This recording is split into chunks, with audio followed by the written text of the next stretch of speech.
യും തരുക്കളെയും താരകങ്ങളെയും സർവ്വതിനെയും സൃഷ്ടിച്ച തമ്പുരാനെ അൽഹംദുലില്ലാഹ്. സർവസ്തുതിയും നിനക്കാണ് അല്ലാഹുവേ.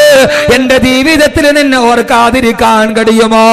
കത്തിജ്വലിച്ചു നിൽക്കുന്ന പട്ടാപ്പകൽ പോലെ ചുറ്റുമൂല ജുമാ മസ്ജിദിൽ പോയി ളുഹർ നമസ്കാരത്തിന് കൈകെട്ടുമ്പോ മരം കോച്ചുന്ന മാമരങ്ങളുടെ നടുവിൽ മരം കോച്ചുന്ന തണുപ്പത്ത് മഹനീയമായ മനസാന്നിധ്യത്തിന് വേണ്ടി മസ്ജിദിന്റെ നടുവിലോട്ട് കടന്നു ചെന്ന് സുബഹി നമസ്കാരത്തിന് കുളിരുന്ന പകലിൽ കൈകെട്ടി നിൽക്കുമ്പോഴും വേർത്തൊലിച്ചു നിൽക്കുന്ന സന്ധ്യാസമയത്ത് മഗ്‌രിബിന് കൈകെട്ടി കിടക്കുമ്പോഴും കണ്ണുകളിലേക്ക് നിദ്ര തടികി വരുന്ന ഇശായിന്റെ രാത്രി നമസ്കാരത്തിന് കൈകെട്ടുമ്പോഴും അല്ലാഹുവിനോട് ഒരു ദിവസം ആവർത്തിച്ചു പറയുന്ന തൗഹീദിന്റെ മന്ത്രമേതാ? അൽഹംദുലില്ലാഹ്. അല്ലാഹുവേ, സർവസ്തുതിയും നിനക്കാണ് തമ്പുരാനെ. എന്റെ ജീവിതത്തിന്റെ എല്ലാ മേഖലകളിൽ, എന്റെ അടക്കങ്ങളിൽ, എന്റെ അനക്കങ്ങളിൽ, എന്റെ ചേട്ടകളിൽ, എന്റെ നിശ്ചേട്ടകളിൽ, എന്റെ വികാരങ്ങളിൽ, എന്റെ വിചാരങ്ങളിൽ, എന്റെ കിടപ്പുകളിൽ, എന്റെ ഇരിപ്പുകളിൽ, എന്റെ നിശ്വാസങ്ങളിൽ, എന്റെ ആശ്വാസങ്ങളിൽ, അല്ലാഹുവേ, സർവ്വമേഖലകളിലും അത് എപ്പോഴൊക്കെയാകട്ടെ, എന്റെ വ്യതകളിലാകട്ടെ, എന്റെ ശ്രദ്ധകളിലാകട്ടെ, എന്റെ ആവലാദികളിലാകട്ടെ, എന്റെ വേവലാദികളാകട്ടെ, എന്റെ ആദിയും എന്റെ വ്യാധിയും എന്റെ ആവലാദിയും എന്റെ വേവലാദിയും എന്റെ വ്യതകളും എന്റെ ശ്രദ്ധകളും എന്റെ വൈഷമ്യങ്ങളും എന്റെ വൈക്ലഭ്യങ്ങളും എന്റെ വൈതരണികളും അല്ലാഹുവേ, എന്റെ സന്തോഷങ്ങളിലും എന്റെ സന്താപങ്ങളിലും എന്റെ സുഖങ്ങളിലും എന്റെ ദുഃഖങ്ങളിലും പടച്ച തമ്പുരാനെ, ഇലാഹായ തമ്പുരാനെ, ഒരു നിമിഷമെങ്കിലും ജീവവായു നഷ്ടപ്പെട്ടു പോയാലും നിന്നെക്കുറിച്ച് മറക്കാൻ കഴിയുമോ?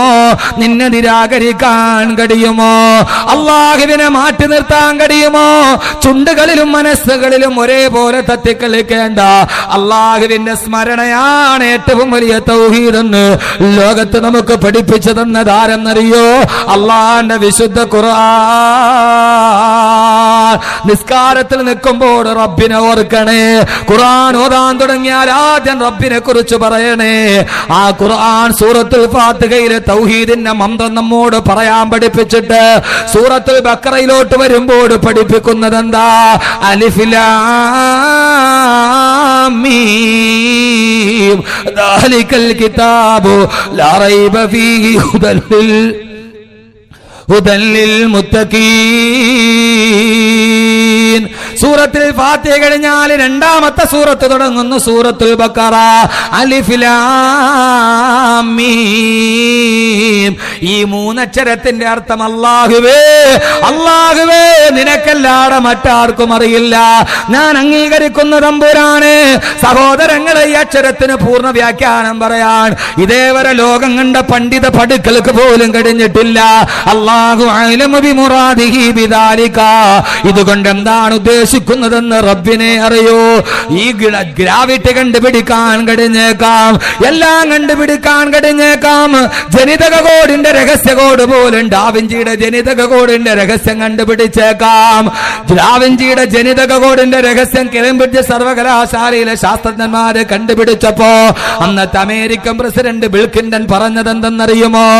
ആരും കണ്ടുപിടിക്കാത്ത ഡാവിഞ്ചിയുടെ ജനിതക കോഡിന്റെ രഹസ്യം കണ്ടുപിടിച്ചപ്പോ അന്ന് വൈറ്റ് ഹൗസിന്റെ നടുവിലിരുന്നിട്ട് ബിൽ ക്ലിന്റൺ പറഞ്ഞത് എന്തെന്നറിയുമോ? ദൈവത്തിന്റെ രഹസ്യ ഭാഷ പലതും മനുഷ്യൻ കാണാൻ തുടങ്ങി. ദൈവത്തിന്റെ രഹസ്യ ഭാഷ വായിക്കാൻ മനുഷ്യനെ കഴിയാൻ തുടങ്ങി. ഇനി ദൈവം ഒളിപ്പിച്ചു വെച്ച പലതും ഞങ്ങൾ കണ്ടുപിടിക്കുമെന്ന് പറയുമ്പോ അല്ലാഹുവിന്റെ ഖുർആൻ പറഞ്ഞു, ഇല്ലടാ, നിനക്ക് കഴിയില്ല. ഇതിന്റെ വ്യാഖ്യാനം പറയാൻ അല്ലാഹുവിനല്ലാതെ മറ്റാർക്കും കഴിയില്ലെന്ന് അല്ലാഹുവിന്റെ വിശുദ്ധ ഖുർആൻ. ഖുർആൻ നിവർത്തിയാല് തൗഹീദിന്റെ മന്ത്രമായുമോ? പിന്നീട് ആല ഇമ്രാൻ വരുമ്പോ, സൂറത്തുൽ നിസാ വരുമ്പോ, സൂറത്തുൽ മായിദ വരുമ്പോ, മായിദ കടന്ന് അഹ്റാഫ് കടന്ന് അൻആം കടന്ന് യൂനുസ് കടന്ന് ഹിജ്ർ കടന്ന് ഇബ്രാഹിം കടന്ന് അങ്കബൂത്ത് കടന്ന് അഹ്സാബ് കടന്ന് കലം കടന്ന് അലക്ക് കടന്ന് 114ാമത്തെ അധ്യായത്തിലെത്തുമ്പോഴും അല്ലാഹുവിന്റെ ഖുർആൻ സമാപിക്കുന്നത് എങ്ങനെയാ? ഖുൽ അഊദു ബിറബ്ബിന്നാസ് മലിക്കിന്നാസ് ഇലാഹിന്നാസ് മിന ശർരിൽ വസ്വാസിൽ ഖന്നാസ്. സർവജനങ്ങളുടെയും റബ്ബിനെ കൊണ്ടിട്ട് നീ കാവലിനെ തോന്നിക്കുന്നു അല്ലാഹുവിന്റെ വിശുദ്ധ ഖുർആൻ. ഇതിനേക്കാളും വലിയ തൗഹീദ് എന്താ ഉള്ളത്? അള്ളാഹുവിന്റെ ഖുർആൻ ആദ്യത്തെ ആയത്തിൽ പഠിപ്പിച്ചു അൽഹംദുലില്ലാഹി റബ്ബിൽ ആലമീൻ, അള്ളാഹനെ പഠിക്കീൻ. ഏറ്റവും അവസാനത്തെ ആയത്ത് അവസാനിപ്പിച്ചത് എങ്ങനെയാ? കുൽ അഊദു ബിറബ്ബിൻ നാസ്, സർവ്വജനങ്ങളുടെയും റബ്ബ്, ഒരാളുടെ മാത്രമല്ല, എല്ലാ ജനങ്ങളുടെയും റബ്ബ്.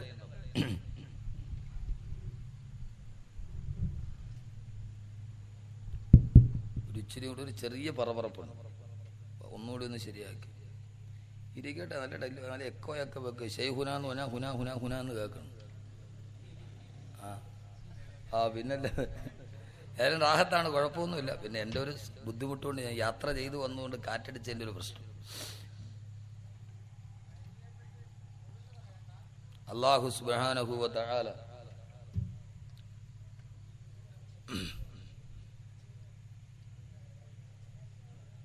അവിടെ എല്ലാവരും കേൾക്കണം, എല്ലാവരും കേൾക്കണം. അല്ലാഹു സുബ്ഹാനഹു വ തആല അതുകൊണ്ട് അള്ളാഹുവിനെ പഠിക്കാൻ ലോകത്ത് ആദ്യമായി നമ്മോട് പറഞ്ഞത് അള്ളാഹുവിന്റെ വിശുദ്ധമായ ഖുർആനാണ്. ഖുർആനിന്റെ തുടക്കം മുതൽ ഒടുക്കം വരെ, അള്ളാഹുവിന്റെ ഖുർആന്റെ തുടക്കം മുതൽ ഒടുക്കം വരെ അള്ളാഹു സുബ്ഹാനഹു വ തആല അവനെ കുറിച്ച് പഠിപ്പിക്കുമ്പോ, എന്റെ പ്രിയപ്പെട്ട സഹോദരങ്ങളെ, അള്ളാഹുവിന്റെ ഖുർആൻ പറഞ്ഞത് കേൾക്കുക. ഫദ്കുറൂനി, നിങ്ങൾ എന്നെ ഓർക്കീൻ, അത് കുറുക്കും നിങ്ങളെ ഞാനും ഓർക്കാം. എന്റെ പ്രിയപ്പെട്ട സഹോദരങ്ങളെ, സഹോദരിമാരെ, നമ്മൾ അള്ളാഹനെ ഓർക്കുന്നത് ഏതൊക്കെ സമയത്താ നമ്മൾ അള്ളാഹനെ ഓർക്കുന്നത്? അള്ളാഹുവിന്റെ തിരിച്ചുള്ള വാഗ്ദാനം എന്താ? നിങ്ങൾ ഓർക്കീൻ, നിങ്ങളെ ഞാൻ ഓർക്കാം. നമുക്ക് വൺ വേ ആണ്. നമ്മൾ എപ്പോഴും പറയണം അള്ളാഹ് എന്റെ കാര്യം ഓർക്കുന്നില്ല. നമ്മൾ അള്ളാഹനെ എത്രത്തോളം ഓർക്കുന്നുണ്ട്? 24 മണിക്കൂറിന്റെ ഉള്ളിൽ ഏറ്റവും കുറഞ്ഞത് ഒരു 25 മിനിറ്റ്, അത് തന്നെ അള്ളാഹിനെ കുറിച്ചുള്ള ഓർമ്മയൊക്കെ വളരെ വിരളമാണ്, നിസ്കാരത്തിലാണെങ്കിൽ പോലും. അള്ളാഹുവിനെ നമ്മൾ ജീവിതത്തിൽ ഓർക്കുന്ന ഏതൊക്കെ ഭാഗങ്ങളിലാ? ഇല്ല. യഥാർത്ഥ തൗഹീദ് അറിയണമെങ്കിൽ ആ അള്ളാഹുവിനെ കുറിച്ചുള്ള വിശ്വാസം, ചിന്ത എവിടെയൊക്കെ ഉണ്ടാകണമെന്ന് ഖുർആൻ പറയുന്നുണ്ട്. ഞാൻ പറയുന്നത് ആകാശമോ ഭൂമിയോ ശാസ്ത്രമോ ഒന്നുമല്ല. നമ്മുടെ ജീവിതത്തിന്റെ നിത്യജീവിതത്തിൽ നാം അനുഭവിക്കുന്ന കാര്യങ്ങളിൽ അള്ളാഹുവിനെ നാം എങ്ങനെയാണ് സമീപിക്കുന്നത്? അള്ളാഹിനെ കുറിച്ചുള്ള ചിന്ത എന്താ? നമ്മൾ അള്ളാഹിനെ ഓർക്കുന്നത് എങ്ങനെയാ? ഒരാളെ കാണുമ്പോൾ നമ്മൾ ചോദിക്കും അസുഖമൊക്കെ എങ്ങനെയുണ്ട്?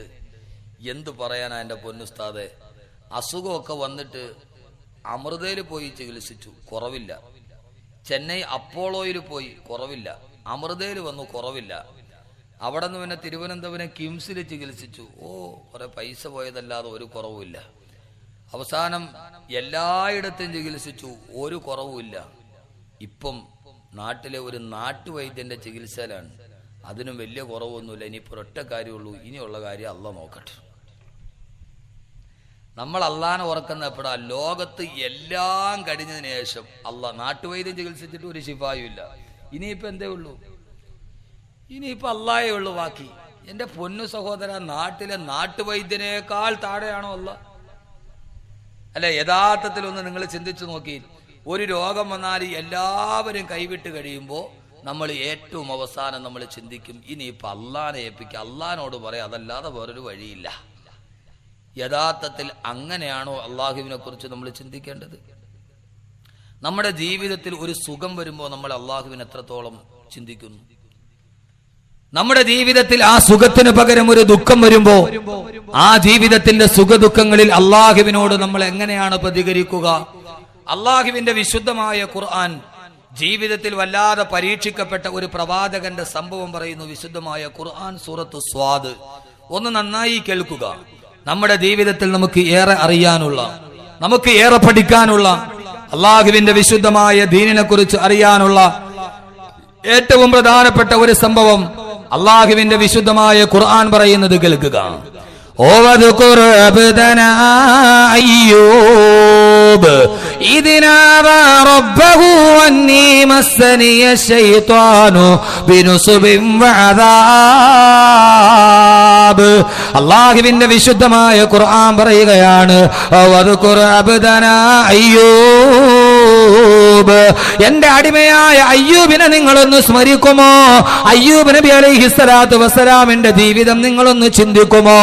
അള്ളാഹുവിന്റെ ഖുർആൻ പറഞ്ഞ, അള്ളാഹുവിന്റെ വിശുദ്ധമായ ഖുർആൻ പറഞ്ഞ അയ്യൂബ് നബി അലൈഹിസ്സലാത്തു വസ്സലാമിന്റെ ജീവിതം ഒന്ന് ചിന്തിക്കാൻ അള്ളാഹുവിന്റെ പ്രവാചകനായ അയ്യൂബ് നബി ആ ജീവിതത്തിലൂടെ ഒന്ന് കടന്നു പോയാൽ നമ്മളും അള്ളാഹും തമ്മിലുള്ള ബന്ധത്തിന്റെ ആഴം എത്രത്തോളമാണ്, എവിടെയാണ് നമ്മുടെ ജീവിതത്തിന്റെ ചിന്തകൾക്ക് ഭ്രംശം സംഭവിച്ചു പോയത്, അള്ളാഹുവിനെ മനസ്സിലാക്കുന്നതിൽ എവിടെയാണ് പിഴവ് വന്നു പോയത്? ബഹുമാനപ്പെട്ട അയ്യൂബ് നബി അലൈഹിസ്സലാത്തു വസ്സലാം ആ നാട്ടിലെ രാജാവായിരുന്നു അയ്യൂബ് നബി. അല്ലാഹു സുബ്ഹാനഹു വ തആല ധാരാളം അനുഗ്രഹം വാരിക്കോരി കൊടുത്ത പ്രവാചകനാണ് അയ്യൂബ് നബി അലൈഹിസ്സലാത്തു വസ്സലാം. ആ നാട്ടുകാരുടെ മുഴുവൻ സ്നേഹാദരങ്ങൾ ഏറ്റുവാങ്ങി സുന്ദരമായ ജീവിതത്തിന്റെ നടുവിൽ അയ്യൂബ് നബി അലൈഹിസ്സലാത്തു വസ്സലാം സുഭിക്ഷതയിൽ കഴിയുകയാണ്. ധാരാളം സമ്പത്ത് കൊടുത്ത് അല്ലാഹു അനുഗ്രഹിച്ച പ്രവാചകനാണ്. ജീവിതത്തിന്റെ എല്ലാ നന്മകളും കൊടുത്ത പ്രവാചകനാണ്. എല്ലാ അനുഗ്രഹങ്ങളും അല്ലാഹു വാരിക്കോരി കൊടുത്ത പ്രവാചകനാണ് ബഹുമാനപ്പെട്ട അയ്യൂബ് നബി അലൈഹിസ്സലാത്തു വസ്സലാം. ആ നാട്ടുകാരുടെ മുഴുവൻ കണ്ണിലുണ്ണിയായി മാറിയ അയ്യൂബ് നബി അലൈഹിസ്സലാത്തു വസ്സലാം. അല്ലാഹു സുബ്ഹാനഹു വ തആല അയ്യൂബ് നബിക്ക് ധാരാളം അനുഗ്രഹങ്ങൾ കൊടുത്തു, ധാരാളം സമ്പത്ത്. ആ നാട്ടുകാരുടെ മുഴുവൻ കണ്ണിലുണ്ണിയായ സുന്ദരമായ വീട്ടിൽ താമസിച്ച അയ്യൂബ് നബി അലൈഹിസ്സലാത്തു വസ്സലാം. അയ്യൂബ് നബി അലൈഹിസ്സലാത്തു വസ്സലാമിന് ധാരാളം ഭാര്യമാരുണ്ടായിരുന്നു. എന്താ അവിടെ ഒരു പ്രശ്നം? എന്താ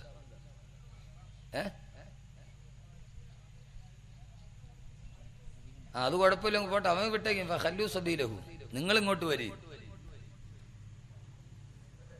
ഞാൻ കഴിഞ്ഞ ആഴ്ച റാന്നീര് പോകാന്ന് പറഞ്ഞു. അവന് ലോട്ടറി ഹറാമാണ്. ഒരാളെ എൻ്റെ പൊന്നുസ്താദ് എൻ്റെ വയറ്റിൽ പഴപ്പ് മുട്ടിക്കരുത്, എൻ്റെ ലോട്ടറി കച്ചവടക്കാരന്. ഇനിയിപ്പോൾ അയാൾക്ക് വേണ്ടി വാത് പറയാൻ എനിക്ക് പറയാൻ പറ്റും? എന്നാൽ പിന്നെ മോട്ടെ, നിനക്ക് മാത്രം ഹലാലാണെന്ന് പറയാൻ പറ്റുമോ? കഴിയില്ലല്ല. ഞാൻ വാത് പറഞ്ഞോണ്ട് എനിക്ക് പരസ്യമായിട്ട് ഒരാൾ സ്റ്റേജിൽ നിന്ന് അറിയണ്ടോ, എൻ്റെ പൊന്നുസ്താദെ. അയാളൊരു ക്രൈസ്തവ സഹോദരനാണ്. ധാരാളം ആളുകൾ കേൾക്കാണ് പൊന്നുസ്താദെ അത് മാത്രം പറയരുത്. അല്ലാഹു സുബ്ഹാനഹു വ തആല പിന്നെ ഈ മധ്യഭാഗത്ത് നിന്നുണ്ടല്ലോ പിന്നെ ഭയങ്കര പേടി അള്ളാനെ. അത് നിങ്ങൾ കണ്ടിട്ടില്ലേ? ഈ കള്ള് കുടിച്ചു കഴിഞ്ഞാൽ അവൻ റോഡിൽ കൂടെ വന്നാൽ പള്ളി കണ്ടാൽ അപ്പുറത്ത് കാണുമ്പോഴേ ചെരുപ്പൂരി കൈ പിടിക്കും, മുണ്ടൊക്കെ കഴിച്ച് താഴെ ഇട്ട് അവിടെ അവൻ റുക്കൂയിലേ നടന്നു പോകും. എന്നാൽ അവന് സ്വബോധമുള്ള സമയത്താ പള്ളിയുടെ മുമ്പിൽ കൂടെ നടന്നു പോയാൽ മുണ്ടൊക്കെ അങ്ങ് തട്ടുപൊക്കി കൊടുക്കും. ഇനി പള്ളിയിലെ ഖത്തീബെങ്ങാനും അറിയാതെ പോട്ടിക്കോ എന്ന് ഇച്ചിരി കൂടെ പൊക്കി കാണിച്ചു കൊടുക്കും. ഇത് അകത്ത് ചെന്ന് കഴിഞ്ഞാൽ പിന്നെ ഭയങ്കര പേടിയാണ്. അവിടെ എത്തിയാൽ കണ്ടെടുത്ത് കള്ളുകുടീനെ കണ്ടില്ലേ, പള്ളി കണ്ടാൽ ഭയങ്കര ആദരവാണ്. അതൊരു പ്രത്യേക സ്വഭാവമാണ്. ഏതായാലും പോട്ടെ എൻ്റെ പ്രിയപ്പെട്ട സഹോദരങ്ങളെ, അല്ലാഹു സുബ്ഹാനഹു വ തആല നമ്മെ നന്മകൾ കേൾക്കുന്ന സമൂഹമായി അല്ലാഹു സ്വീകരിക്കട്ടെ. എൻ്റെ സഹോദരങ്ങൾ, നല്ല ഒരു സദസ്സ് അല്ലാഹു വിശുദ്ധമായ ഖുർആൻ അല്ലാഹു പഠിക്കാൻ തൗഫീഖ് നൽകട്ടെ. ഞാൻ പറയുന്ന ഖുർആൻ മാത്രമാണ്. ഫി ലൗഹിൽ ഖുർആൻ, ഖുർആന്റെ വെളിച്ചത്തിലൂടെ, ഫി ദിലാലിൽ ഖുർആൻ, ഖുർആന്റെ തണലിലൂടെ നമ്മുടെ നിത്യജീവിതം അത് അള്ളാഹുമായിട്ട് എത്രത്തോളം ബന്ധപ്പെട്ട് കിടക്കുന്നു, നമ്മൾ എത്ര നന്ദിയുള്ളവരാണ് അള്ളാഹുവിനോട്. തൗഹീദ് എന്താണ് എന്ന് നമ്മുടെ നിത്യജീവിതത്തിന്റെ നിതാന്ത വേദനകളുടെ നടുവിൽ ഒരു നെരിപ്പോടായി പായി പോകുന്ന ജീവിതത്തിലൂടെ നടന്നു പോകുമ്പോൾ പലപ്പോഴും അള്ളാഹുവിനോടുള്ള അടിമകളായ നമ്മുടെ സമീപനം എങ്ങനെയാണെന്ന് അയ്യൂബ് നബിയുടെ ജീവിതത്തിലൂടെ പഠിക്കാം. ഖുർആൻ ധാരാളം സംഭവങ്ങൾ പറയുന്നുണ്ട്. ഇൻഷാ അല്ലാഹ് നമുക്ക് സംസാരിക്കാം. അള്ളാഹു ആരോഗ്യം നിലനിർത്തി തരുമാറാകട്ടെ. ഒരു പരിപാടി കഴിഞ്ഞൊരു 120 കിലോമീറ്റർ സഞ്ചരിച്ച് ഇവിടം വരെ വന്നതിൻ്റെ വിഷമം എനിക്കുണ്ട്. എന്നാൽ നിങ്ങളൊന്ന് നന്നായിട്ട് സഹകരിച്ചാൽ അത് മറികടക്കാൻ കഴിയും എന്നാണ് എൻ്റെ പ്രതീക്ഷ. അയ്യൂബ് നബി അലൈഹി സ്വലാത്തു വസ്സലാം ധാരാളം അനുഗ്രഹങ്ങളുണ്ട്, ധാരാളം സമ്പത്ത് അല്ലാഹു വാരിക്കോരി കൊടുത്തു. നാട്ടുകാരുടെ മുഴുവനും കണ്ണിലുണ്ണിയായിരുന്നു. ബഹുമാനപ്പെട്ട അയ്യൂബ് നബി അലൈഹി സ്വലാത്തു വസ്സലാമിന് ധാരാളം ഭാര്യമാരുണ്ടായിരുന്നു. അയ്യൂബ് നബി അലൈഹി സ്വലാത്തു വസ്സലാമിന് ധാരാളം ഭാര്യമാരുണ്ടായിരുന്നു. ഇത് കേട്ടിട്ടത് അയ്യൂബ് നബി അലൈഹി സ്വലാത്തു വസ്സലാമിന്റെ കാലഘട്ടത്തിലാണ്. അയ്യൂബ് നബിക്ക് ധാരാളം ഉണ്ടെങ്കിൽ എന്നാൽ പിന്നെ എനിക്ക് ഒന്നുകൂടി ആകാമെന്ന് പറഞ്ഞ് നാളെ കോഴിക്കോട് ബാസിന്റെ കൈ കാണിക്കരുത്. അത് അന്നത്തെ ശരീരത്തിന്റെ ആ കാലഘട്ടത്തിന് ചില നിബന്ധനകളൊക്കെ ഉണ്ട്. അപ്പൊ അയ്യൂബ് നബി അലൈഹി സ്വലാത്തു വസ്സലാമിന് ധാരാളം ഭാര്യമാരുണ്ടായിരുന്നു. അതുകൊണ്ട് തന്നെ അയ്യൂബ് നബിക്ക് ധാരാളം ഭാര്യമാരുണ്ടായിരുന്നത് കൊണ്ട് ധാരാളം ഭാര്യമാരുണ്ടായിരുന്നുകൊണ്ട് അയ്യൂബ് നബിക്ക് ധാരാളം മക്കളുണ്ടായിരുന്നു. ധാരാളം മക്കൾ. അള്ളാഹു നമ്മുടെ മക്കളെ അള്ളാഹു സാലിഹ്യങ്ങളാക്കി തരട്ടെ. ധാരാളം മക്കളുണ്ടായിരുന്നു. അതൊരു വലിയ അനുഗ്രഹമാണ്. പക്ഷെ നമുക്ക് മക്കൾ വളരെ കുറവാണ്. കാരണം പണ്ടൊക്കെ എല്ലാം പേറായിരുന്നു, ഇപ്പം എല്ലാം കീറാണ്, സിസേറിയൻ. അതുകൊണ്ട് 2 3 ഒക്കെ പറ്റുള്ളൂ. ഇതാ ഗവൺമെന്റ് കോളേജിൽ എവിടെ ചേർത്തലയിലാണ് ഇന്ന് രാവിലെ പത്രത്തിൽ കണ്ടില്ല, ഒരാഴ്ചക്കുള്ളിൽ എത്ര സിസേറിയൻ, ഒരു ദിവസം തന്നെ 11 സിസേറിയൻ. അത് വാശിക്കാണ് അവർ കീറണത്. ഒരു ഡോക്ടർ 2 എണ്ണം ചെയ്ത് ആ സമയം കൊണ്ട് ഞാൻ 3 എണ്ണം ചെയ്യും. എൻ്റെ പ്രിയപ്പെട്ട സഹോദരങ്ങളെ, ലോകത്തിന്റെ സാമൂഹ്യ അവസ്ഥ, ഓപ്പറേഷൻ ടേബിളിൽ മലർത്തിക്കിടക്കുന്ന മനുഷ്യജന്മത്തിനോട് പിടിവാശി കാണിക്കുന്ന വിവരമുണ്ടെന്ന് പറയുന്ന ഒരു സമൂഹത്തിന്റെ മുമ്പിൽ എന്തു പറയാനാ?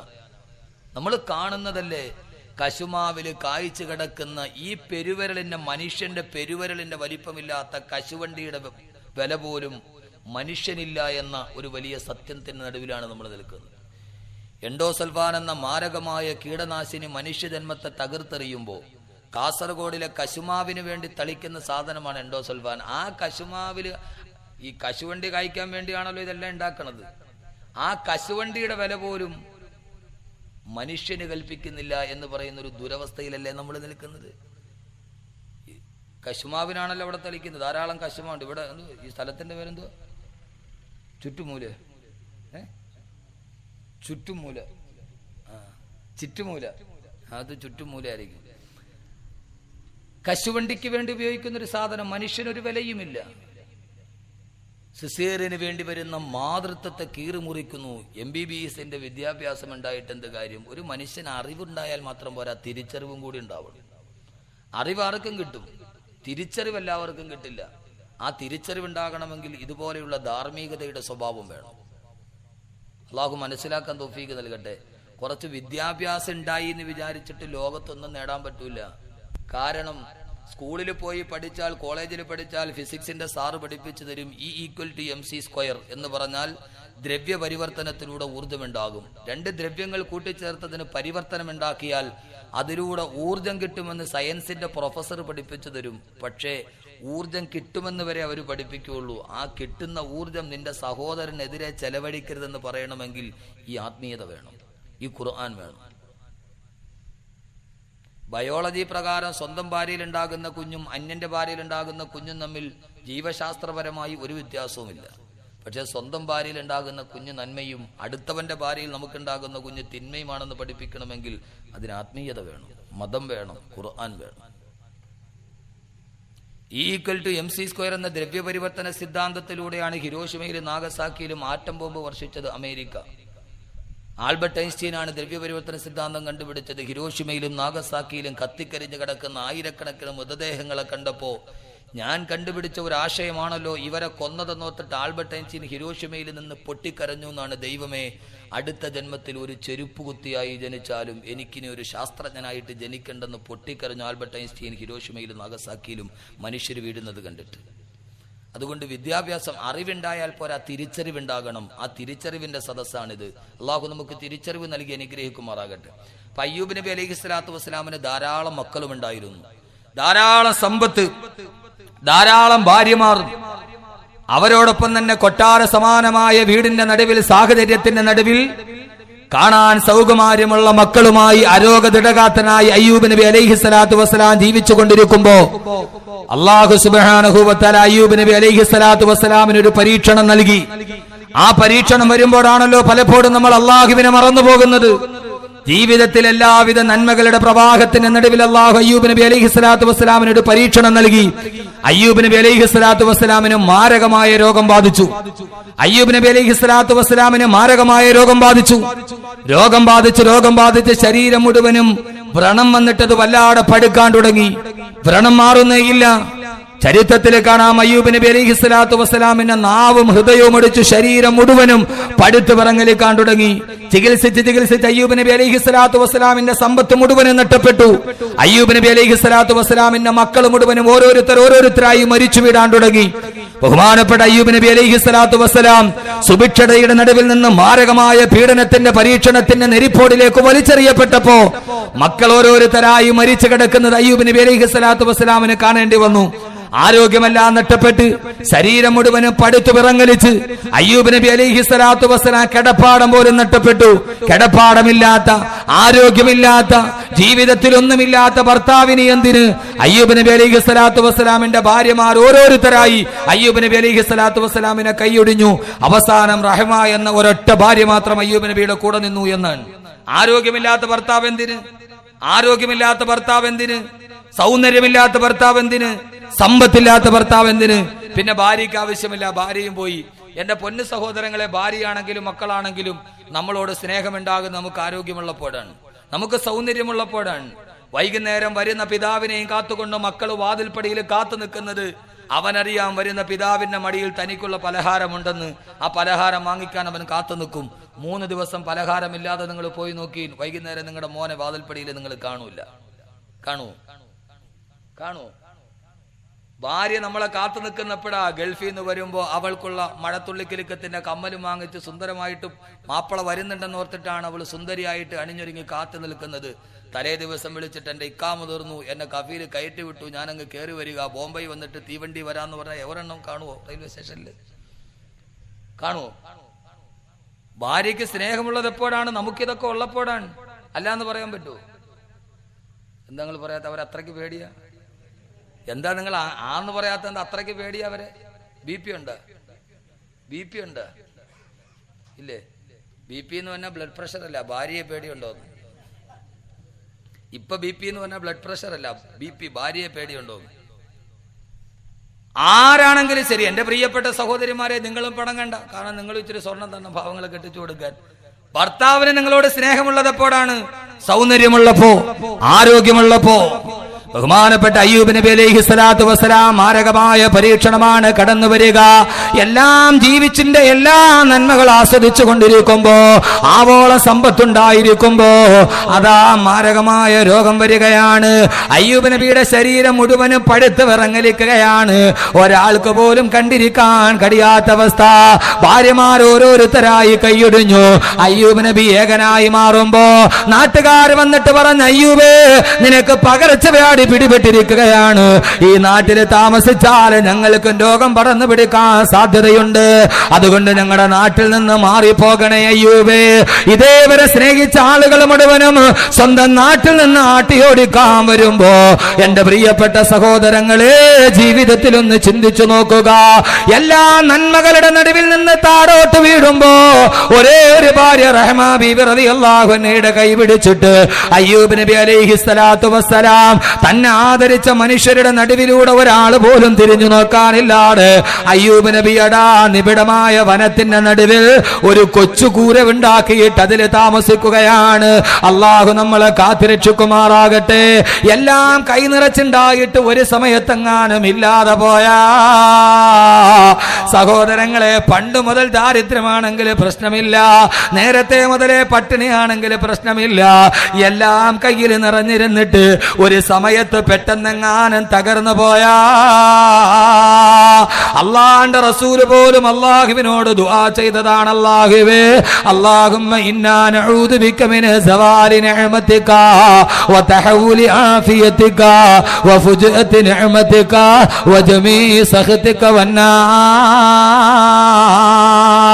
അല്ലാഹുവേ, അല്ലാഹുവേ, അല്ലാഹുവേ, അല്ലാഹുമ്മ ഇന്നാ നഊദു ബിക, അല്ലാഹുവേ, നിന്നോട് ഞാൻ കാവലിനെ തേടുകയാണ്. മിൻ സവാലി നിഅമതിക, നീ എനിക്ക് തന്ന ആഗ്രഹങ്ങളെങ്ങാനും ഒന്ന് പെട്ടെന്നൊന്ന് മാറിപ്പോകുന്നതിനെ നിന്ന് അല്ലാഹുവേ നിന്നോട് ഞാൻ കാവലിനെ തേടുകയാണ്. എന്റെ സഹോദരങ്ങളെ ആവർത്തിച്ച് ഞാൻ ഓർമ്മിപ്പിക്കുകയാണ്, അല്ലാഹു തന്നിരിക്കുന്ന അനുഗ്രഹമൊന്ന് നീങ്ങിപ്പോകാതിരിക്കാൻ ഒരൊറ്റ രോഗമൊന്ന് ജീവിതത്തിലോട്ട് കടന്നു വന്നാൽ പോരെ. ഒരു മാരകമായ രോഗമെങ്ങാനും കടന്നു വന്നാ സമ്പാദിച്ചതെല്ലാം നഷ്ടപ്പെട്ടു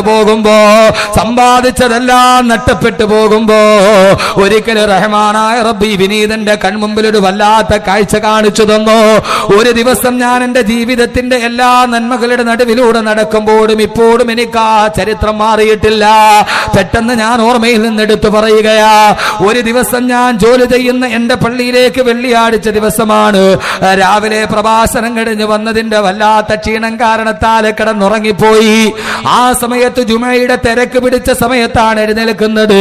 പെട്ടെന്ന് കുളിച്ച് റെഡിയായി വീടിന്റെ തൊട്ടടുത്തുള്ള പള്ളിയിലോട്ട് കടന്നു ചെല്ലുമ്പോ, പള്ളിയുടെ ഗേറ്റ് നടന്നിട്ട് ഞാൻ എന്റെ വാഹനത്തിൽ പോയി ഇറങ്ങുമ്പോ വെള്ളിയാഴ്ച പതിവ് പോലെ ജുമാ മസ്ജിദിന്റെ പടിവാതിക്കല് ധാരാളം യാചകര് നിൽക്കുന്നുണ്ട്. ആ സമയത്ത് ഞാനൊരു ചെറുപ്പക്കാരനായ ഒരു 40-45 45 വയസ്സുള്ള ഒരു മനുഷ്യനെ കണ്ടു. ഒരു വെള്ള തോർത്തുകൊണ്ട് തന്റെ വലത്തെ കവിളിങ്ങനെ പൊത്തിപ്പിടിച്ചുകൊണ്ട് നിൽക്കുന്ന ഒരു മനുഷ്യന് എന്നെ കണ്ടതേ വല്ലാത്ത പരിചയഭാവത്തോടെ അയാൾ ഓടി വന്നു. പക്ഷേ ജുമയ്ക്ക് കയറേണ്ട വല്ലാത്ത തിരക്ക് കാരണത്താൽ ഏതാണ്ട് സമയം ജുമയുടെ ബാങ്ക് വിളിക്കേണ്ട സമയമായി. തലേ ദിവസം ദീർഘമായ യാത്ര ചെയ്തതിന്റെ ആലസ്യമുണ്ട്. ആ സമയത്ത് ഞാൻ വാഹനത്തിൽ നിന്നിറങ്ങി എന്റെ റൂമിലോട്ട് കയറുമ്പോ അയാൾ ഓടി വന്നിട്ട് എന്നോട് സലാം പറഞ്ഞു. അദ്ദേഹം ചോദിച്ചു, ഉസ്താദേ കബീർ ഉസ്താദ് അല്ലേ? ഞാൻ അതേ എന്ന് മറുപടി പറഞ്ഞു. ഉസ്താദിന് എന്നെ പരിചയമുണ്ടോ? പെട്ടെന്ന് ഞാൻ അദ്ദേഹത്തിന്റെ മുഖത്തോട്ട് സൂക്ഷിച്ചു നോക്കി. വലത്തെ കവിൾ ഭാഗത്തൊരു വെളുത്ത തോർത്തുകൊണ്ട് അമർത്തി പിടിച്ചിട്ടുണ്ട്. എന്താണെന്നറിയാതെ മുഖത്തോട്ട് നോക്കിയപ്പോൾ കവിളല് പോലും ഒട്ടിപ്പിടിച്ചൊരു പ്രാകൃത രൂപമാ.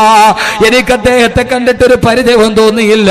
ഞാൻ പറഞ്ഞു, എനിക്ക് നിങ്ങളെ പരിചയം തോന്നുന്നില്ല. അദ്ദേഹം പറഞ്ഞു, ഒന്നുകൂടി സൂക്ഷിച്ചൊന്നു നോക്കൂ ഉസ്താദേ. എന്റെ പ്രിയപ്പെട്ട സഹോദരങ്ങളെ, എനിക്ക് വല്ലാത്ത ദേഷ്യം വന്നുപോയി. അള്ളാഹു പുറത്തു തരട്ടെ, ഞാൻ എന്റെ അവിവേകം കൊണ്ട് പറഞ്ഞതായിരിക്കാം. അദ്ദേഹം എന്നോട്, ഞാൻ സാധാരണ ചില പിരിവുകാര് വന്നിട്ട് പിരിവ് വാങ്ങിക്കാൻ വേണ്ടി കാണിക്കുന്ന ഒരു തന്ത്രമെന്നതിന്റെ അപ്പുറമൊന്നും ചിന്തിച്ചില്ല. അദ്ദേഹം എന്നോടൊന്ന് സൂക്ഷിച്ചു നോക്കൂ ഉസ്താദേ എന്ന് പറഞ്ഞപ്പോ, ജുമയ്ക്ക് കയറേണ്ട തിരക്ക് കാരണത്താൽ ഒരു ഖത്തീബിന് തിരക്കുള്ള സമയമാണല്ലോ. എത്ര വലിയ ആളാണെങ്കിലും ചെറിയ ആളാണെങ്കിലും ആ സമയത്ത് എനിക്കൊരു വല്ലാത്ത ദേഷ്യം തോന്നിപ്പോയി മനസ്സിൽ. അള്ളാഹു പുറത്തു തരട്ടെ, എന്റെ അഹങ്കാരം കൊണ്ട് തോന്നിയതായിരിക്കാം. ഞാൻ പറഞ്ഞു, എനിക്ക് നിങ്ങൾ അറിയില്ല, എന്താ കാര്യമെന്ന് പറയാൻ പറഞ്ഞിട്ട് അദ്ദേഹത്തിന്റെ കൈയൊന്നുമല്ല തട്ടിമാറ്റി മുമ്പോട്ട് നടക്കുമ്പോ ആ മനുഷ്യൻ എന്തോ പിറുപിറുക്കുന്നത് ഞാൻ കേട്ടു. പെട്ടെന്ന് എന്റെ കാലടി അറിയാതെ പാദം അവിടെ തന്നെ ഉറച്ചുപോയി. നേരെ തിരിഞ്ഞ് ഞാൻ അദ്ദേഹത്തിന്റെ മുഖത്തോട്ട് നോക്കിയിട്ട് ചോദിച്ചു, എന്താ നിങ്ങൾ പറഞ്ഞത്? രണ്ടാമതൊന്നുകൂടി ആവർത്തിച്ചില്ല. അയാൾ പറഞ്ഞത് നന്നായിട്ട് വ്യക്തമായിട്ട് ഞാൻ കേട്ടു. ഞാൻ ചോദിച്ചു, എന്താ നിങ്ങൾ? അദ്ദേഹം പറഞ്ഞൊരു വാക്ക് ഞാൻ എന്റെ മനസ്സിന് എനിക്ക് തന്നെ കുറവുള്ളത് കൊണ്ട് പറയുന്നില്ല. ഞാൻ ചോദിച്ചു, എന്താ നിങ്ങൾ അങ്ങനെ പറയാനുള്ള കാരണം എന്താ? അയാൾ ചോദിച്ചു, ഉസ്താദേ ഞാൻ ആരെന്നറിയുമോ? അയാളുടെ പേര് പറഞ്ഞു, അയാൾ താമസിക്കുന്ന നാടും പറഞ്ഞപ്പോ സുബ്ഹാനല്ലാഹ്, അയാളുടെ കയ്യിലേക്ക് അറിയാതെ കെട്ടിപ്പിടിച്ചിട്ട് ചോദിച്ചു, നിങ്ങൾക്ക് എന്ത് പറ്റിപ്പോയി? 3 വർഷങ്ങൾക്ക് മുമ്പ് ഞാൻ മതപ്രഭാഷണം നടത്താൻ പോയപ്പോ അദ്ദേഹത്തിന്റെ വീട്ടിൽ പോയിട്ട് ഞാൻ ഭക്ഷണം കഴിച്ചതാ. ദുബൈയിൽ നല്ല സുന്ദരമായ ജോലിയിൽ കിടന്ന ചെറുപ്പക്കാരനാ. അള്ളാഹു 3 പെൺമക്കളെയാണ്, ആപ്പിള് പോലെ തോന്നുന്ന 3 പെൺമക്കൾ, വിശാലമായൊരു വീടിന്റെ എല്ലാ സൗകര്യങ്ങളിലും ജീവിച്ച മനുഷ്യന് അയാൾ ആ കോലത്തിൽ കണ്ടപ്പോൾ ഞാൻ ചോദിച്ചു പോയി, എന്താ പറ്റിയതെന്ന് ചോദിച്ചപ്പോ മനുഷ്യനെ ഞാൻ കയ്യിൽ പിടിച്ചു കണ്ട് റൂമിലേക്ക് കൊണ്ടുപോയി. ഞാൻ അദ്ദേഹത്തോട് പറഞ്ഞ, എന്റെ അറിവില്ലായ്മ കൊണ്ട് പെട്ടെന്ന് എനിക്ക് നിങ്ങളുടെ രൂപം കണ്ടിട്ട് മനസ്സിലായില്ല. അന്ന് എത്രയോ സൗന്ദര്യമുള്ള ചെറുപ്പക്കാരനാ. എന്റെ കൂടെയുള്ള ഉസ്താദന്മാരോട് ഞാൻ പറഞ്ഞു, ഒരു ഗ്ലാസ് ചായ കൊണ്ടുവന്ന് കൊടുക്കുമോ? സമയത്ത് അയാൾ പറഞ്ഞു, ഉസ്താദേ എനിക്ക് ചായ വേണ്ട. എന്താ, ഞാൻ പരിചയം കാണിക്കാത്തതിന്റെ പരിഭവമാണോ എന്ന് ചോദിക്കുമ്പോ അയാൾ പറഞ്ഞു, ഉല്ല ഉസ്താദേ, ഒരു ഗ്ലാസ് പച്ചവെള്ളം കുടിക്കാൻ എനിക്ക് വല്ലാത്ത കൊതിയുണ്ട്. പക്ഷെ ഇതേവരെ എനിക്കതിന് സമ്മതിച്ചിട്ടില്ല. 3 വർഷമായിട്ട് ഒരു ഗ്ലാസ് പച്ചവെള്ളം തൊണ്ടക്കുടിയിലോട്ട് എടുക്കാൻ എനിക്ക് കഴിയില്ല. എന്താന്ന് ചോദിച്ചപ്പോ ഇത് കണ്ടോന്ന് പറഞ്ഞിട്ട് വലതു ഭാഗത്തേക്ക് തോർത്തുകൊണ്ട് അടച്ചു വെച്ച ആ സഹോദരൻ വലത്തെ കവിളിൽ ചേർത്ത് വെച്ച വെളുത്ത തോർത്തുമുണ്ടങ്ങ് എടുത്തു മാറ്റുമ്പോ അള്ളാഹു നമുക്ക് ആർക്കും ആ ഗതി വരുത്താതിരിക്കട്ടെ. മോണയിൽ ക്യാൻസർ ബാധിച്ചിട്ടൊരു പപ്പടത്തിന്റെ വലിപ്പത്തിൽ മോണ മുഴുവനെ ഇളകി മാറിയിട്ട് ഒരു ഗ്ലാസ് വെള്ളം കുടിച്ചാ ആ വെള്ളം മുഴുവനും മോണയിലെ തുളയിലൂടെ വെളിയിലോട്ട് പോകുന്ന ഒരു മനുഷ്യന് ഒരു ഗ്ലാസ് വെള്ളം കുടിച്ചാൽ അത് അണ്ണാക്കിലേക്ക് ഇറങ്ങാട് വലത്തെ കവിളിന്റെ ഭാഗത്തുള്ള സുഷിരത്തിലൂടെ വെളുക്കലോട്ട് പോകുന്ന ചെറുപ്പക്കാരനെ കാണുമ്പോ ഒരു ഗ്ലാസ് വെള്ളം കുടിക്കാൻ കടിയില്ല ഉസ്താദേ എന്ന് പറഞ്ഞ് ചികിത്സിച്ച് ദുബൈയിൽ നിന്ന് കയറി വന്നു. ഞാൻ ചോദിച്ചു, എങ്ങനെയാ ഈ രോഗം വന്നത്? ഞാൻ ദുബൈയിൽ ജോലി ചെയ്തുകൊണ്ടിരിക്കുമ്പോ രാവിലെ പല്ല് തേക്കുമ്പോഴും മോണയിൽ ഒരു വല്ലാത്ത വേദന തോന്നി. ഞാൻ വെറുതെയാണെന്ന് കരുതി 2 ദിവസം കഴിഞ്ഞു അസഹ്യമായപ്പോൾ ഹോസ്പിറ്റലിൽ പോയി. മരുന്ന് കഴിഞ്ഞിട്ടും കുറവില്ല. അവരവിടെ നിന്ന് നാട്ടിലേക്ക് പറഞ്ഞു വിട്ടു. നാട്ടിലെ ഹോസ്പിറ്റലിൽ നോക്കിയിട്ടും കുറവില്ല. അവസാനം RCCയിൽ ചെല്ലുമ്പോഴാണ് ക്യാൻസർ ആണെന്നറിഞ്ഞത്. എന്റെ കിടപ്പാടം പോലും വിട്ടുപോയി. 3 പെൺമക്കളുമായിട്ട് ഞാൻ ഇന്ന് വഴിയാധാരമായി വാടക തിണ്ണയിൽ കിടക്കുകയാ. ഉസ്താദേ, വാടക കൊടുത്തിട്ട് 3 മാസങ്ങളായി. വാടക കൊടുക്കാനില്ലാതിരിക്കുമ്പോഴാണ് നിങ്ങളുടെ കാര്യം ഓർത്തത്. അതുകൊണ്ട് ഇന്ന് വെള്ളിയാഴ്ച ദിവസം എനിക്ക് കയറി കിടക്കാൻ, ഒരു മാസത്തെ വാടക കൊടുക്കാൻ ഒരു സഹായം എനിക്ക് ചെയ്തു തരുമോ എന്ന് ചോദിച്ചിട്ട് എന്റെ മുമ്പിൽ വന്ന ചെറുപ്പക്കാരന് അൽഹംദുലില്ലാഹ് എല്ലാ സദസ്സിലും ദുആ ചെയ്ത് ഒരല്പം ശമനമൊക്കെ വന്നിട്ടുണ്ട്.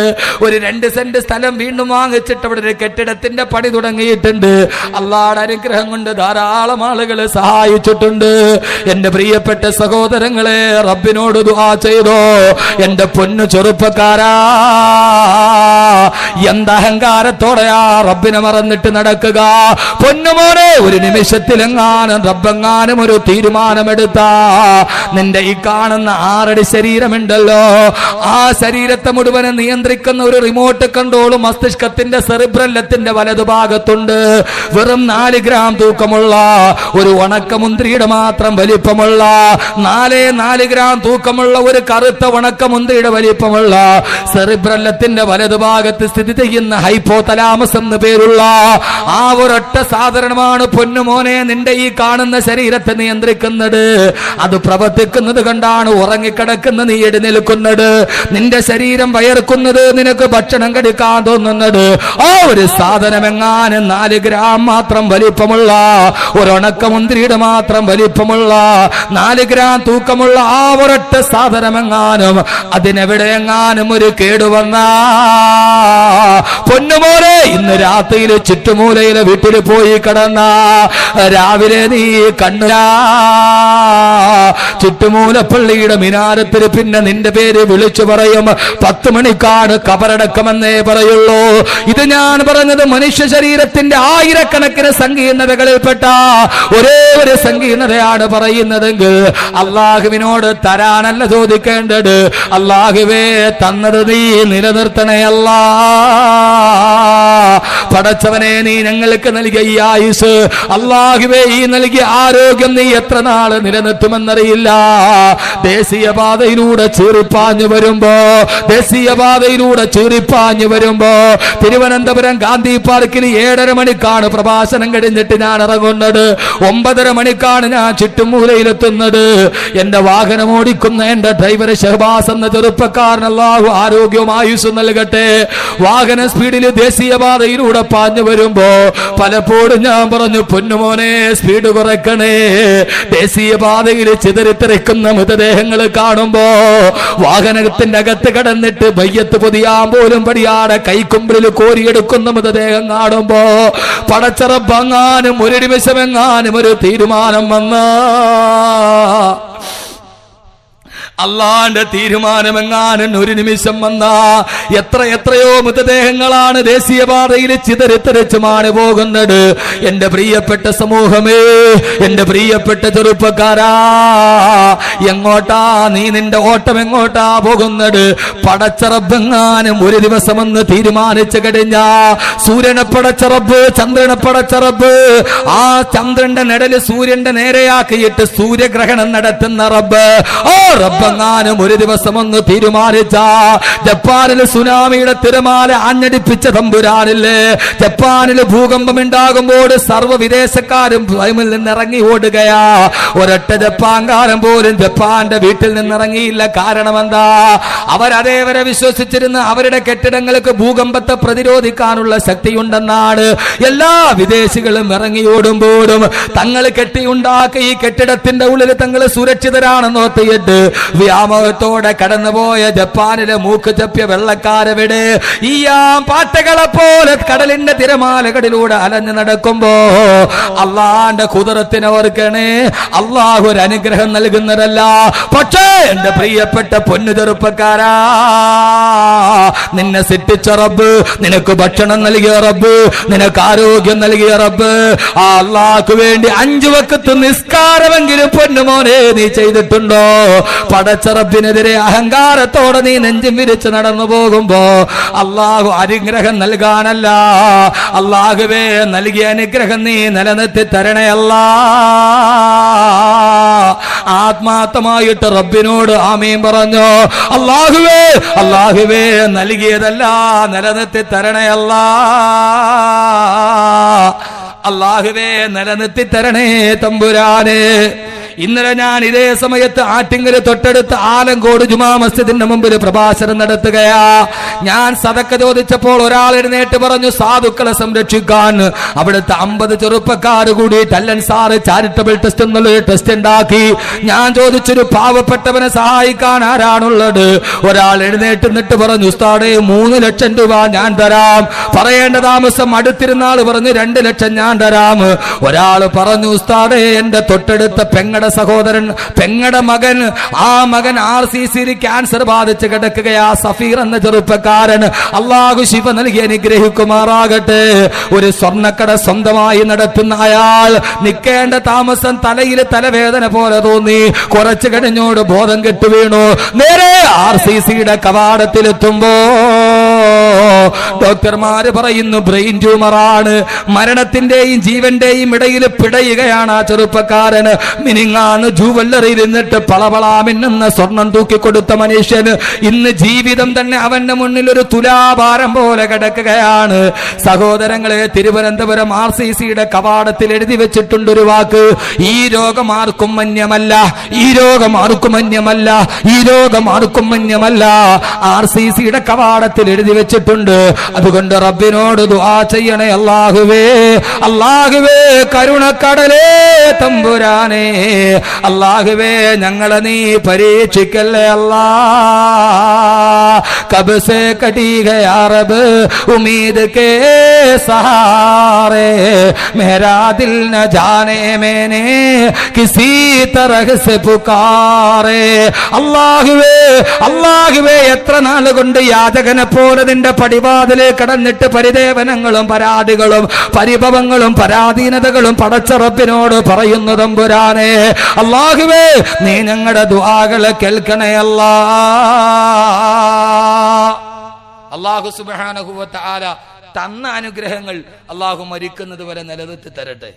സഹോദരങ്ങളെ, പണ്ട് മുതലേ ഇല്ലെങ്കിൽ കുഴപ്പമില്ല, പക്ഷെ എല്ലാത്തിൻ്റെയും നടുവിൽ നിന്നിട്ട് ഒരു നിമിഷം നഷ്ടപ്പെട്ട് മറ്റൊരുവന്റെ മുമ്പിൽ കൈ നീട്ടേണ്ട അവസ്ഥ അല്ലാഹു നമ്മൾ ഓരോരുത്തരെയും കാത്തുരക്ഷിക്കട്ടെ. ആമീൻ പറയും. മനുഷ്യന്മാരെ, നിങ്ങൾ എത്ര മനുഷ്യന്മാരായത്? അല്ലാഹു കാത്തുരക്ഷിക്കട്ടെ. അതോ അല്ലാഹുക്കും മേലെയാണോ നമ്മൾ? അല്ലാഹുക്കും മേലെയാണോ നമ്മൾ? അല്ലാഹുക്കും മേലെയാണെന്ന് പറഞ്ഞ ഒരാളെ ഉള്ളൂ. ഫറോവയോട് മൂസയോട് ഫറോവ ചോദിച്ചു, മൂസ നിന്റെ അള്ളയാരാ? മൂസാ നബി പറഞ്ഞു, അല്ലദീ യുനസ്സിലുൽ ഗൈസ, ആകാശത്ത് നിന്ന് മഴ വർഷിപ്പിക്കുന്നവനാണ് എന്റെ അള്ളാഹ്. ഇത് കേട്ട ഫിർഔൻ പൊട്ടിച്ചിരിച്ചിട്ട് പറഞ്ഞു, മൂസ എന്നാലും നിന്റെ അള്ളാഹ്ക്കും മേലെ ഞാനാ. കാരണം മഴ പെയ്യണമെങ്കിൽ ഭൂമി വേണ്ടേ? ഭൂമി ആരുടേതാ? ഭൂമി ആരുടേതാ? എന്റെയാണ്. അനല്ലദീ മുൽക്കു മിസ്റ. അന്ന് പറഞ്ഞ ഒരാളെ ഉള്ളു, അള്ളാഹ്ക്ക് മേലെയാ ഞാൻ. ഏ മൂസ, ആകാശത്തുനിന്ന് മഴ വർഷിക്കണമെങ്കിൽ ഭൂമി വേണ്ടേ മഴത്തുള്ളി വീടാൻ? ഭൂമി ആരുടേതാ? ഭൂമി ആരുടേതാ? അനല്ലദീ മുൽക്കു മിസ്റ. ഇൻഷാ അല്ലാഹ് ഞാൻ വിഷയത്തിലോട്ട് തന്നെ വരാം. പക്ഷെ അതിന്റെ ഇടയിൽ നമ്മുടെ മനസ്സിനൊരു മാറ്റം ഉണ്ടാകണം. ഞാനാണ് മിസ്റിന്റെ അധിപതി, ഞാൻ പോട്ടെ എന്ന് വിചാരിച്ചുകൊണ്ടാണ് നൈൽ ഒഴുകണത്. ഞാൻ ഒഴുകണ്ടെന്ന് പറഞ്ഞതെങ്കിൽ നൈൽ അവിടെ തന്നെ നിന്നേനെ എന്ന് പറഞ്ഞു ഫിർഔൻ. നിങ്ങൾ വിചാരിക്കുന്നുണ്ടോ ഈ മനുഷ്യന് ഭ്രാന്തായിരുന്നു എന്ന്? ഈ മനുഷ്യന് ഭ്രാന്തായിരുന്നു എന്ന് നിങ്ങൾ കരുതുന്നുണ്ടോ? ഇയാൾക്ക് അഹങ്കാരമായിരുന്നു. അഹങ്കാരം. എവിടെ അഹങ്കരിച്ചവർ? എനിക്ക് അല്ലാഹുവും വേണ്ട പടച്ചവനും വേണ്ട, എനിക്ക് തന്നതും കെട്ടിപ്പിടിച്ചോണ്ട് നിന്നോന്ന് വിചാരിച്ച എന്റെ പൊന്നു മോനെ, നീ പട്ടുനൂൽപ്പുഴ ചത്തുപോകുന്നോ ചത്തുപോകേണ്ടി വരും. അള്ളാഹു അങ്ങനെ ഒരു ഗതിയില്ലാതെ അള്ളാഹു കാത്തിരിക്കട്ടെ. ഞാൻ പറഞ്ഞതല്ല, നിങ്ങളുടെ സ്വന്തം സ്വത്ത് തന്നെ പറഞ്ഞതാണ്, ഞാൻ പറഞ്ഞതല്ലല്ലോ. അതിമോഹമാൽ ധനം സംഭരിച്ചാൽ പിന്നെ അവൻ പട്ടുനൂൽപ്പുഴു പോലെ ചാകൽ തന്നെ. അതിമോഹമാൽ ധനം സംഭരിച്ചാൽ പിന്നെ അവൻ പട്ടുനൂൽപ്പുഴു പോലെ ചാകൽ തന്നെ.